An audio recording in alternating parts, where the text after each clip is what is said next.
Ladies, thank you so much for joining me. And I want to talk a little bit about what is the significance of the loan forgiveness, Gina, in your opinion, that we just heard from the president?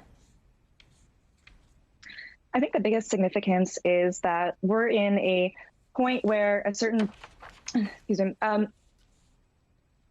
we're in a point where the Democratic voter base is being disenfranchised financially, and it's also a civil rights issue. So we're looking at a situation that has disproportionately affected people of color, particularly the Black community. And we're looking at a situation where America has a long history of forgiving student loan debt of forgiving debt for corporations and even hedge funds. So I think it's a chance to treat everyday Americans the way that America always has treated corporations. So, Olivia, you were part of a conversation, and Gina's, she's alluding to this. You were part of a conversation that we had with Senator Schumer. And in that conversation, it was revealed that in the late 1990s, corporations were allowed to declare bankruptcy for a bad decision. However, students were not allowed to declare bankruptcy for trying to improve their status and themselves, even though they were targets of predatory lending. What do you say to that?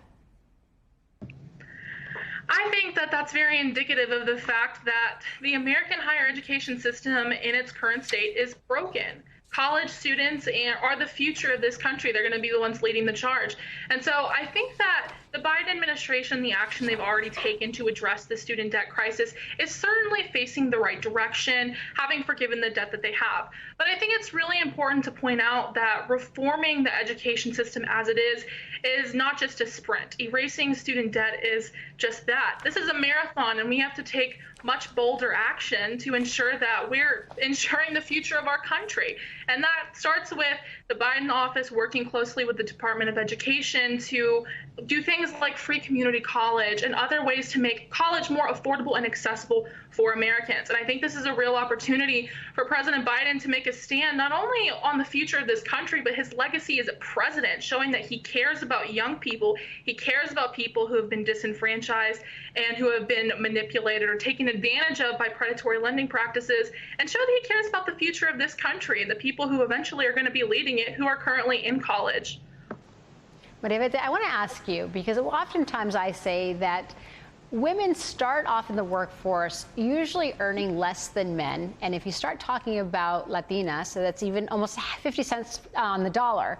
However, the promissory note that one signs for student loans doesn't know gender. So right out of the bat, women are earning less than men. And this is one way to close that gap, the wage gap that we talk about so often. What significance would it do if President Biden decided to forgive the $10,000 in student loans that he promised on his campaign trail? What would that do for young voters? You know, the student loan debt that students are facing today, it's significantly different from that of 10, 20 years ago, especially for communities of color. We face more challenges in paying these loans back and prevents us from creating generational wealth for our families and achieving an equitable future for ourselves and our communities. And college tuition is outpacing a student's ability to pay, and it's now $1.7+ trillion worth of student loan debt that the federal government is holding. And if there is some type of student loan forgiveness for women and for communities of colors, we would be able to basically help our economy in the sense that we would be able to contribute to the economy much better. There would be the best interest for all Americans. It would benefit us all. The student loan debt crisis, it would help us create more contributions to the economy. There would be more homeowners, more Americans living out the American dream. There would be more Americans starting families.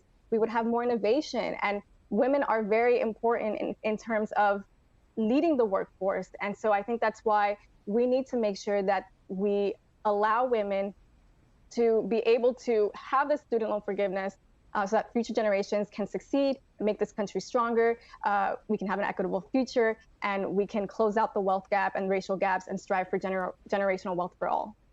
So, Olivia, I want to pick up that thread because folks don't realize that the student debt that we're talking about is $1.3 trillion on a good day. So someone coming out of college right now, on average, is straddled with $50,000. And by the time they're in their mid-30s, they still haven't paid the whole debt off, which prevents them from buying that first home. Adulting, as people like to call it, right? So talk to me a little bit about what would happen differently with the group that you organize. Would there be an enthusiasm to go out and vote for Joe Biden? And I ask this because it was in 2018 and 2020 where young people, for the very first time, started eclipsing their participation every time in history.